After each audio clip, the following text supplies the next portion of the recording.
And this is going to play at Argentina, somewhere in Buenos Aires? Yes. Yeah? Big, what? A big thing? Yeah. They're not going to want to hear this. No. They're not going to want to hear this. Well, no, why not? Because it's not in concert with what this goddamn thing is about. Well, this is not a criticism. They want to hear inspired, you know. They are nothing now.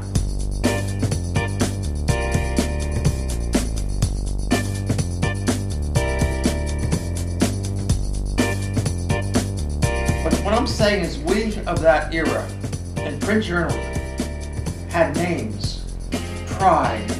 We wrote with distinction. We were not covering what everybody else was covering. We weren't writing what everybody else was writing. We were looking for a different way to reflect reality with prose, not with cameras, with prose.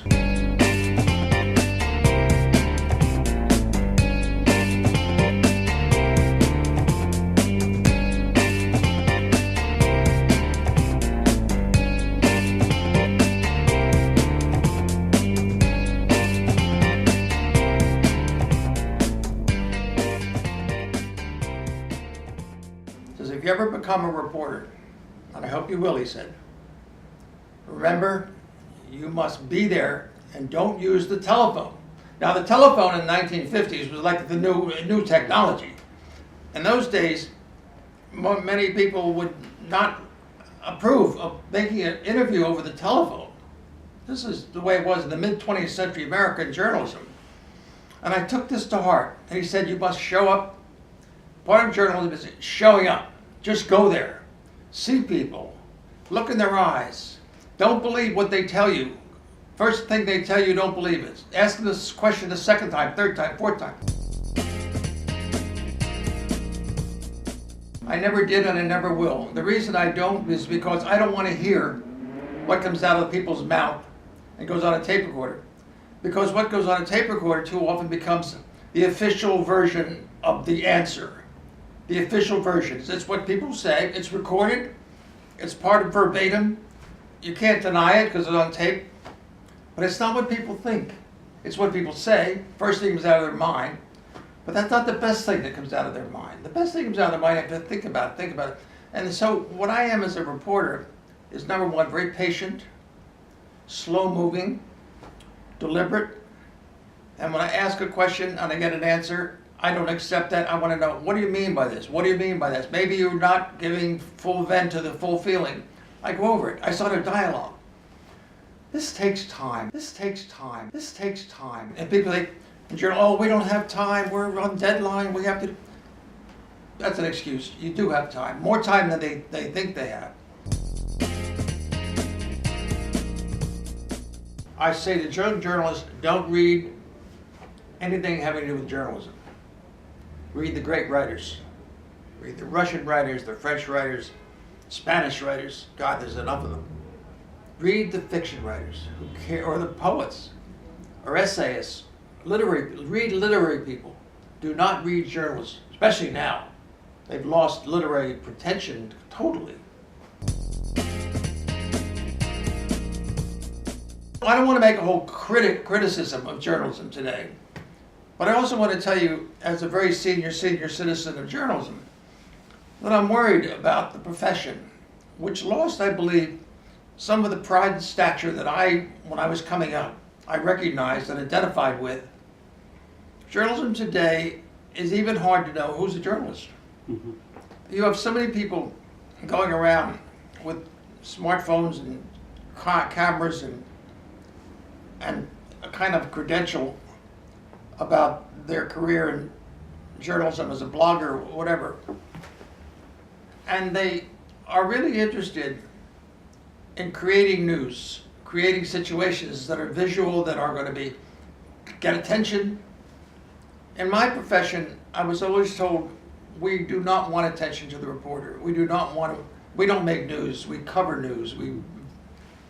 There's a certain deferential modesty about our career. A lot of pride, though, but modesty in terms of our position in the story.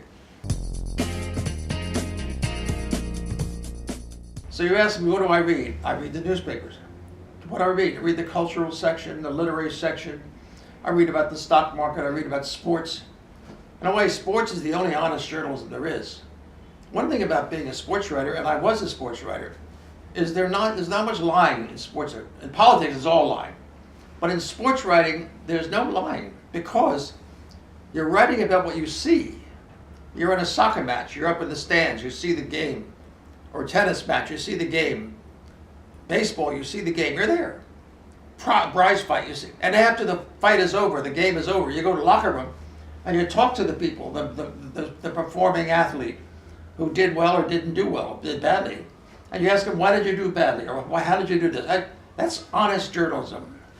In politics, we don't see anything. We get rumors, unnamed sources. Politics is unnamed sources.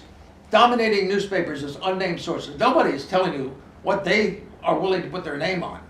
So they talk about fake news. I don't subscribe to that term fake news, though that's what Trump says. But it is fake in a way because it isn't substantial and it's not honest to the point where people are so believing in their right to speak out that they will not put their name on it. People say, oh, they can't, they'll lose their job, they'll lose their job. Well, why not take a chance once in a while? They lose their job. If they're not going to be risk takers, then they keep their mouth shut. Lousy journalism. It doesn't foster understanding. It doesn't accrue to correctness, accuracy, I mean.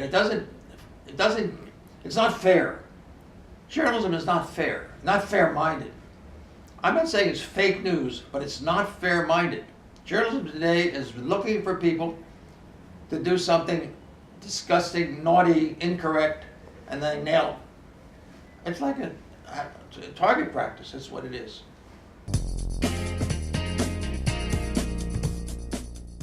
Journalists are lazy, and Trump is allowing them to be lazy. Because what Trump does every day, he feeds the pigeons. The pigeons then are fed and they go up and they dump a lot of shit on his head. But that's what goes on every day. Trump, with all his bragger, his egotism, his lack of taste, his lack of good judgment, his ordinariness, his vulgarity, but his honest vulgarity. He is what he is.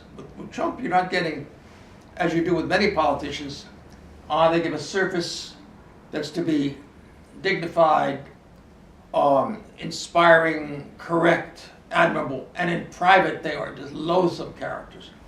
Trump is a loathsome character in front and probably in the back. He's what he is. You get with him what you see. What you see is what you get. Which is considered by many your best work. Are you in agreement with that? Do you think that that was your best article ever written? It's not my best, but there's nothing I think of as my best. It's the best I could do at the time. I've written, I don't want to sound lacking in modesty, but I've probably written about 300 major articles over a 50-year period for New Yorker magazine, Esquire magazine, Saturday Post magazine, New York Times Sunday magazine, many magazines. And I never wrote a magazine piece or a newspaper article, and certainly not a book. I never produced something and submitted it to my editor without me telling myself, this is the best I can do. This is the best I can do. Maybe it's not the best that Gabriel Garcia Marquez can do, but it's the best I can do. So I went out there. It turned out that I was told it was an easy story because Sinatra was going to talk to me. But when I arrived in Los Angeles, it was a different story. Sinatra had a cold. Sinatra was not feeling good about other things. Beside the cold, he had mental problems with journalism, really. He was angry at CBS.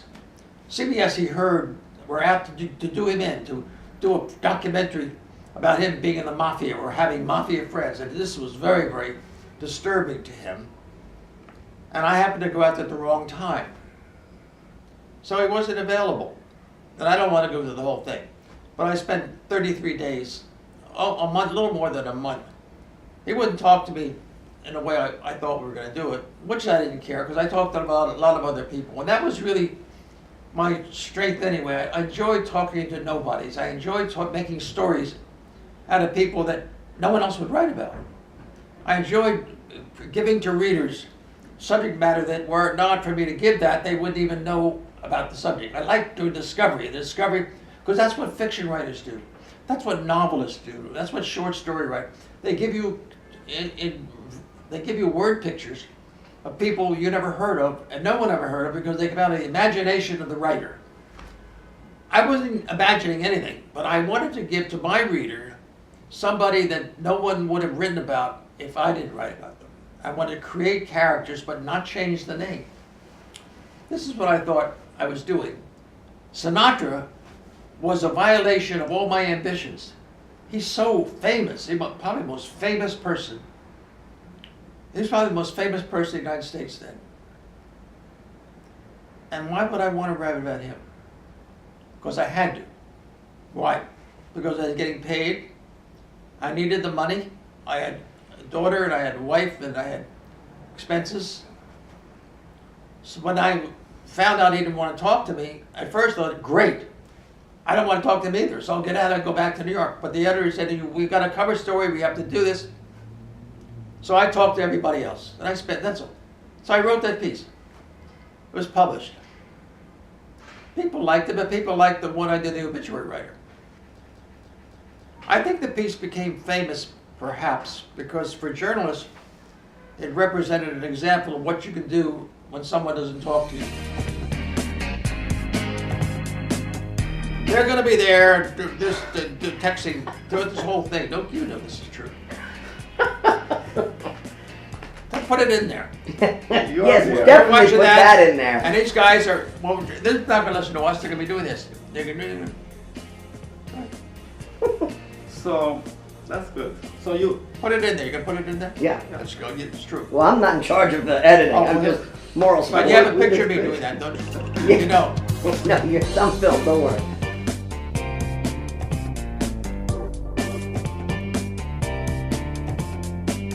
It is a pleasure to be addressing this Congress made up of mostly young, aspiring people, although some achieving people as well.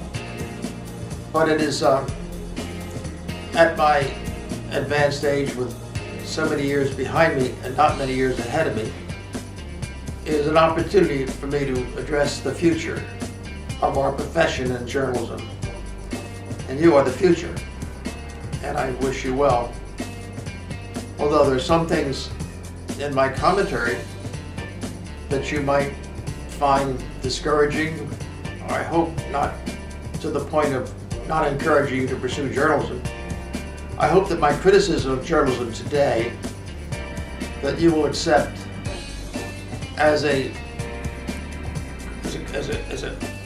laced with hope, that these words of mine that are critical will bring out the best in you, will not encourage you to accept what you do as the best that you do, but rather that what you do needs to be done better and better to bring out the best in you.